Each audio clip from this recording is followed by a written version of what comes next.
কিছুমান মতা মানুহ নিজৰ এজনী ধুনীয়া ৱাইফ থকাৰ পাছতো আৰু ল'ৰা ছোৱালী থকাৰ পাছতো বেলেগ ছোৱালীৰ পিছত বা বেলেগ মাইকীৰ পিছত ইমান কিয় দৌৰে? আজি মোক এইটো কাহিনী পঠালে গোলাঘাটৰ পৰা এজন মতা মানুহে এজনী বেলেগ মাইকীৰ লগত প্ৰেম মানে পৰকীয়া প্ৰেম, কিন্তু অথচ তেওঁৰ বিয়া পতা হয় আৰু তেওঁৰ দুটা ল'ৰা আছে আৰু তেওঁ ভাল চাকৰি কৰে। আৰু এইটো মোক কাহিনীটো তাই মোক পঠিয়ালে বহুত দিনৰ আগত, কিন্তু মই কাহিনীটো আপোনালোকৰ মাজলৈ কেনেকৈ আনিম বা কেনেকৈ ক'ম মই নিজে বুজি পোৱা নাছিলোঁ। যিহেতু কাহিনীটো শুনি মই নিজে অবাক হৈছিলোঁ। এটা কথা মই বুজি নাপাওঁ, ভাল পাই বিয়া পতাৰ পাছতো, ধুনীয়া এখন সংসাৰ হৈ যোৱা পাছতো, ল'ৰা ছোৱালী হৈ যোৱাৰ পাছত সেই মতা মানুহজনৰ তেওঁৰ ৱাইফৰ প্ৰতি এট্ৰেকশ্যন, ভালপোৱা, মৰম একোৱে নোহোৱা হৈ যায় নেকি? এটা কথা শুনি আহিছিলোঁ আৰু দেখিছিলোঁ, এজনী মাইকী মানুহে যেতিয়া পৰকীয়া প্ৰেম কৰে বা হাজবেণ্ডৰ লগত যেতিয়া ডিভ'ৰ্চ হয়, অভাৱত হয়, অভাৱেই স্বভাৱ নষ্ট কৰে বুলি এষাৰ কথা আছে। যেতিয়া ঘৰখনৰ পৰা কষ্ট পায়, যেতিয়া হাজবেণ্ডৰ পৰা ছাপোৰ্ট নাপায়, তেতিয়াই সেই মাইকী মানুহজনী লাহে লাহে লাহে লাহে সেই ঘৰখনৰ পৰা আঁতৰি আহে।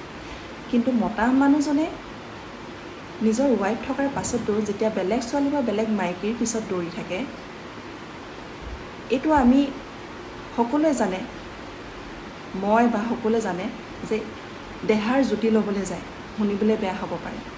কাৰণ মতা মানুহজনৰ ভাল এটা চাকৰি থাকে, তেওঁৰ ক্ষমতা থাকে নিজে উপাৰ্জন কৰি ৱাইফক খুৱাই পিন্ধাই ভালকৈ মৰমেৰে ৰখাটো। সেই মতা মানুহজনৰ ওচৰত সকলো পাৱাৰ থকাৰ পাছতো, পাৱাৰ মানে নিজৰ চাকৰি, নিজৰ ঘৰখন থকাৰ পাছতো নিজৰ পৰিয়ালটো মৰমেৰে কিয় ৰাখিব নোৱাৰে? আচলতে আজি মই যোনটো কাহিনী ক'ব বিচাৰিছোঁ, এই কাহিনীটো অকণমান জোখতকৈ অলপ বেলেগ বুলিয়ে ক'ব লাগিব। তেওঁৰ দুটা ল'ৰা আছে আৰু ৱাইফগৰাকী খুব ধুনীয়া, তাই মডেলিং কৰিছিলে আৰু তাই প্ৰেমত পৰি বিয়া হ'ল। বিয়া হৈ যোৱাৰ পাছত তাই ধুনীয়া এখন সংসাৰ ধুনীয়াকৈ তৰি আছে, কিন্তু তাৰ মাজতে তেওঁলোকৰ লাইফলৈ থাৰ্ড পাৰ্চন এজন আহিলে আৰু ৱাইফে গম নোপোৱাকৈ সেই থাৰ্ড পাৰ্চনগৰাকী মনে মনে লগ কৰে, পইচা পাতি দিয়ে। যিহেতু নেকি ভাল গভৰ্ণমেণ্ট চাকৰি কৰে, বহুত পইচা পাতি পায়, কিন্তু ৱাইফক দিবলৈ তেওঁৰ হাতত পইচা নাথাকে। আৰু যিহেতু নেকি তাইক চলিবলৈ পইচা পাতি একোৱে নিদিয়া হ'ল, তাইতো নিজে কিবা এটা কৰিবই লাগিব। তাই উপায় নোহোৱাত তাই নিজে সৰুকৈ এটা বিজনেছ ষ্টাৰ্ট কৰিলে। তাই তেনেকৈ এতিয়াও সেইটো বিজনেছ কৰি আছে আৰু তেনেকৈ আগবাঢ়ি গৈছে।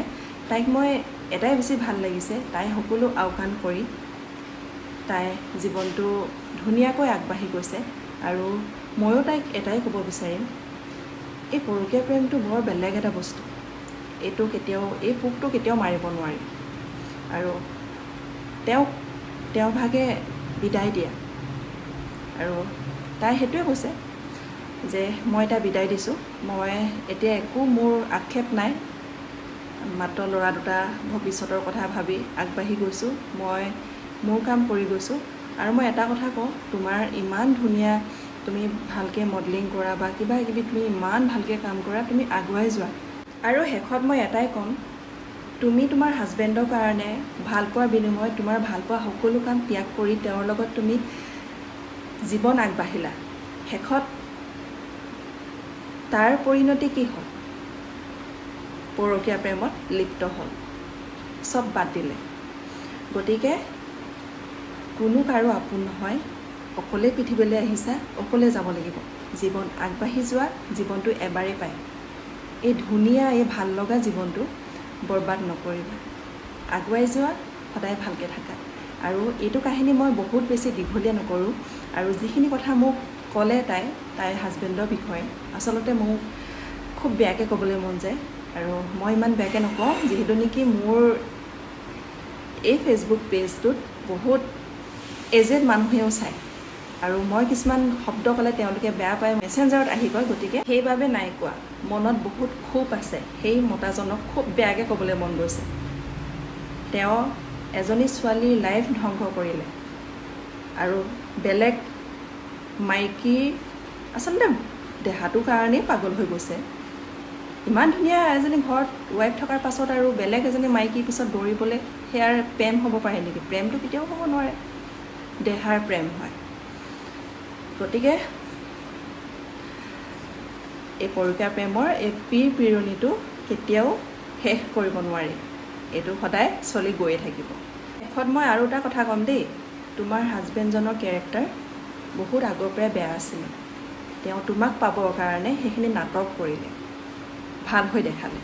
এতিয়া তোমাক পোৱাৰ পাছত, তোমাৰ পৰা স্বাৰ্থ পূৰণ হৈ যোৱাৰ পাছত তেওঁ কেৰেক্টাৰ নিজে নিজে ওলাই গ'ল। তেওঁ সেই প্ৰেমৰ পিৰণি নিজে নিজে ওলাই গ'ল।